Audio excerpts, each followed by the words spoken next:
ভাবতে অবাক লাগে বিয়ের পর কোনো এক বেড়া আমার সামনে ল্যাংটা হবে।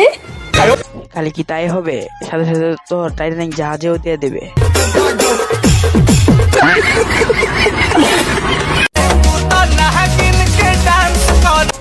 হইচই আর ধামাকে নিয়ে করবো এবার শুরু। আসছে তোমাদের অর্পই, রোস্টিং এর গুরু। আর কমেন্টে বলো কে কোথা থেকে দেখছো, কার কোন জেলা। আজকে এই ভিডিওতে হবে দারুণ খেলা। পারলে মাস্ক ছাড়া বাস্তব জীবনে আয়, দেখি আমার কোন বন্ধু তোর পিছে পিছে যায়।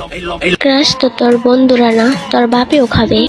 ভাই রে ভাই, তোকে দেখে আবার ক্রাশ। তোর দাঁত দেখি তো মনে হচ্ছে তুই 10 দিন ধরে করছিস না ব্রাশ। কথা কি ক্লিয়ার না ভেজাল আছে? আমি তোমার পাশে শুয়ে আছি, তখন তুমি কি করবা? ধরাধরি বাদ দিলাম, তোর তো কারো পাশে শোয়ার যোগ্যতাও নাই। আর যদি ভুল করেও কেউ ধরেও ফেলে, ঠিক এইভাবে পাশায় লাথি মেরে দেবে খাটের থেকে ফেলে। আস্তে আস্তে 14 গোষ্ঠী সবাই যায় না যাইতাছে। তুই যে একটা পুরো আস্ত 1 নাম্বারের।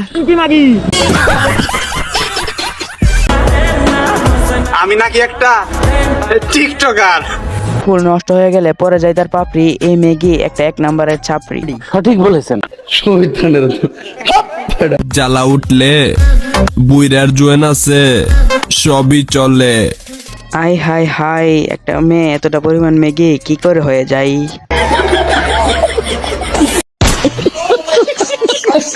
লাং সবাই পালে, কেউ ওপেনে কেউ গোপনে, মাঝখান দিয়ে দোষ হয় শুধু প্রবাসীর বউদের। তাই তো বলি এত বিজলা বিজলি করে টিকটক করে কেন? আমি শিওর ভাই ওর বাতার গেছে কাতার। তার আমার কাতার গেছে চাকরি করিতে, একা পিছনে ঘুমাসে না ছটফটায় রাইতে।